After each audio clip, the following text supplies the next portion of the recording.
quite a lot of people in the front counter, and it's quite busy.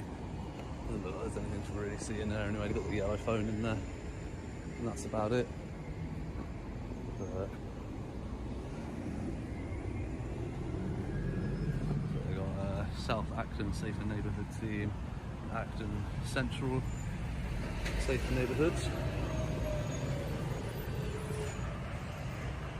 So we've got an Acton Town Centre Public Spaces Protection Order area.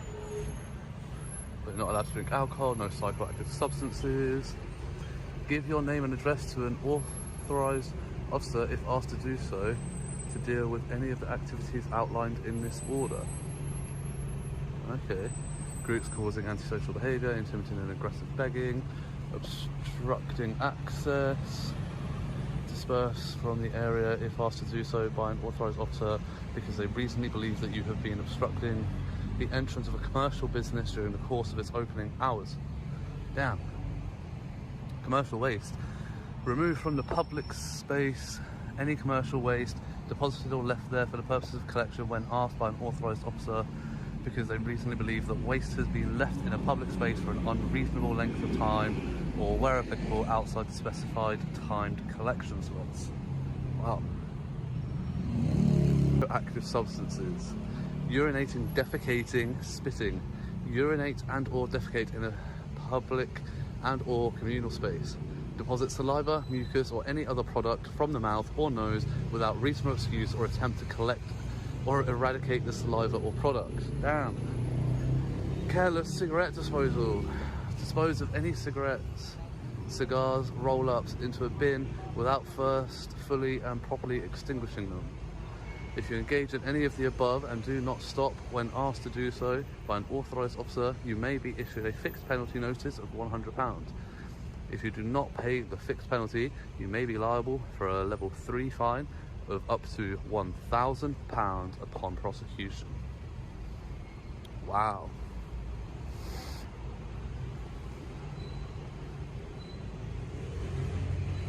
Bloody hell.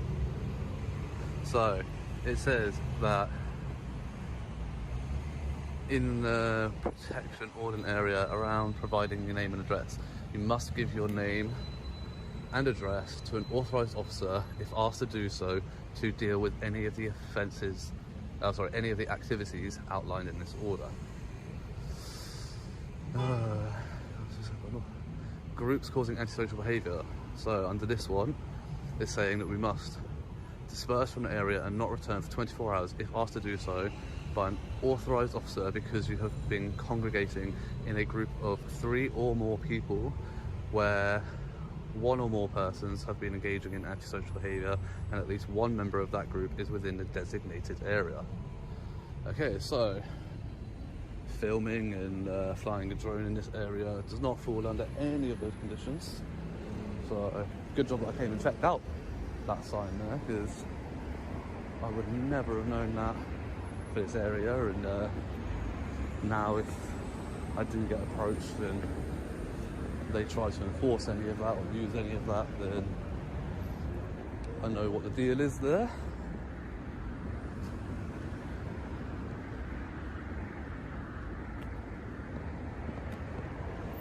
I'm guessing I must have had quite a few issues if this is something that's in place.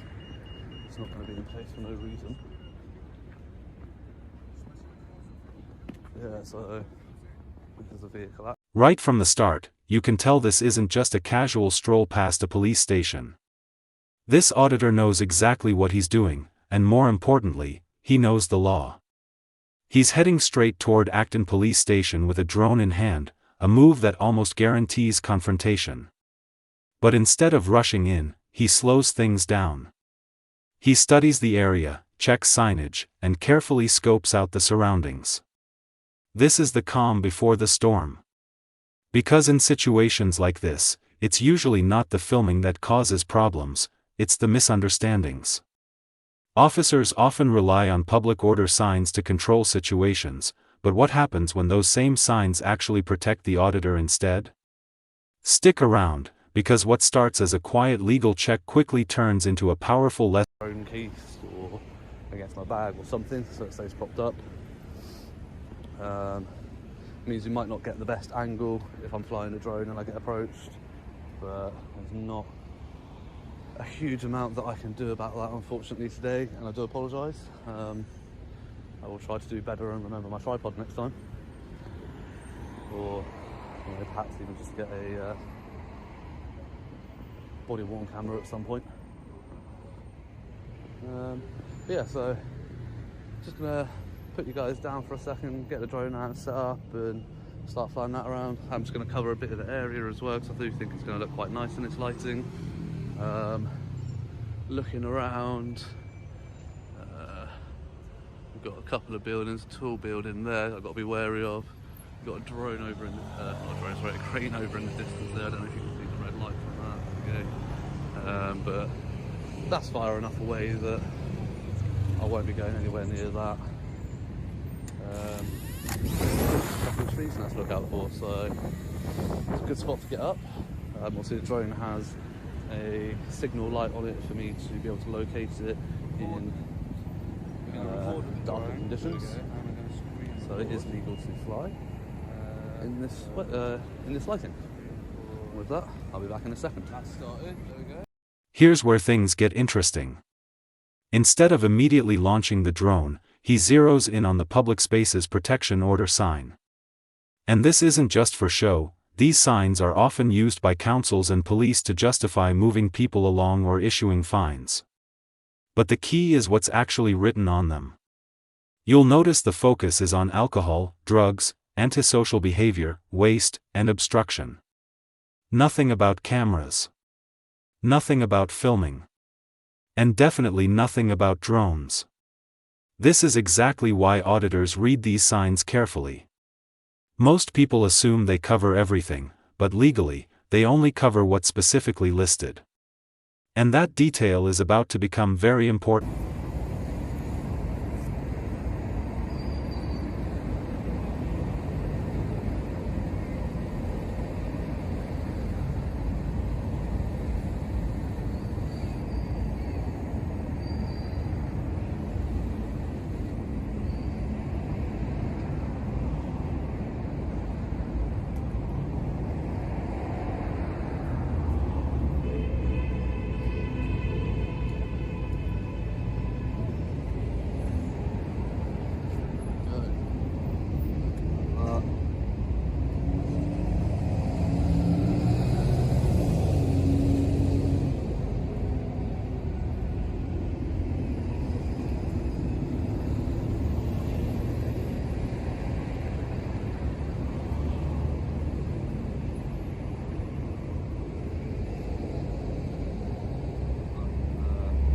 Put it in sign mode, which means it's on slow mode.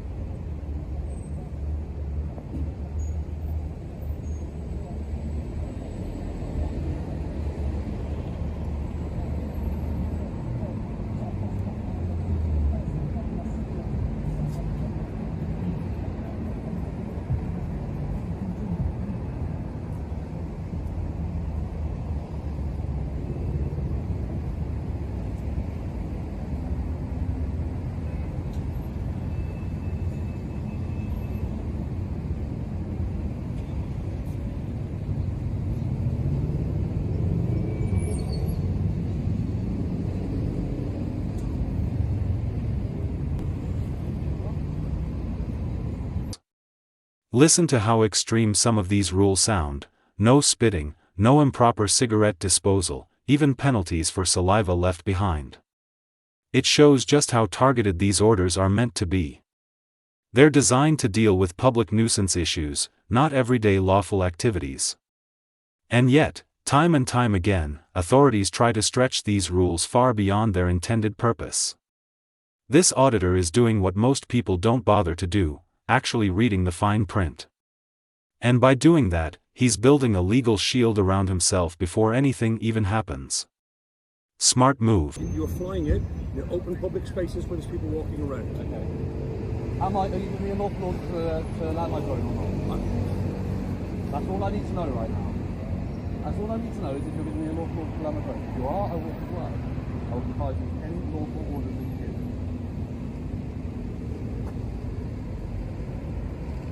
Just while we're talking to you, you might want to do it so they don't crash it. Well, you could not obstruct the pilot in this flight. Again, if you're giving me a lawful order to land it, I will do so. If it's a request, or I need to find what I've got for the Alright, UK Civil Aviation Authority. I suggest you look up the legislation. No, I am. Small drones. Make sure you go to the small drones. Yeah, alright? that's fine. Okay. I hate people get it wrong and end up on there. Are you sergeant or PC? Or are you higher than that?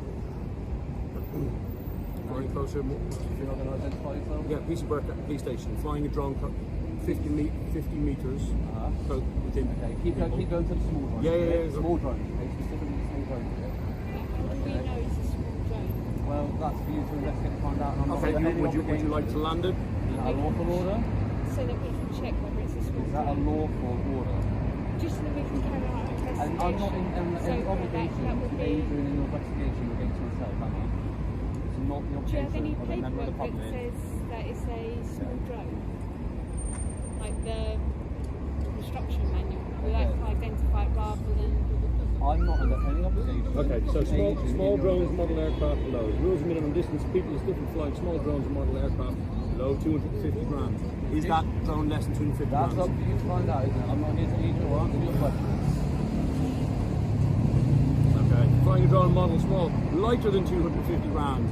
So therefore, are you willing to lower it so that we can look at it that says it's lighter than 250 grams? When I've got the footage I've come here to get, you might be able to see what it is when I land it. If you want to stick around that long, I've still got 80% battery left, I'm going to be a while.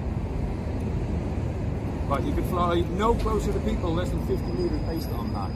So again, I'm really asking, is it less than 250 grams? Again, and I'm merely stating I'm not here to aid you in any investigation against myself. And there it is, the big realization. Filming and flying a drone aren't listed anywhere on that sign. That means legally, there's no restriction here under this order. This is the moment where the power balance shifts. Because if an officer approaches him now and tries to claim the sign prohibits what he's doing, the auditor already knows that's simply not true. This is why preparation matters. It turns a potentially heated confrontation into a calm, confident interaction backed by facts. Have you ever noticed how authority tends to back off when someone actually knows the rules?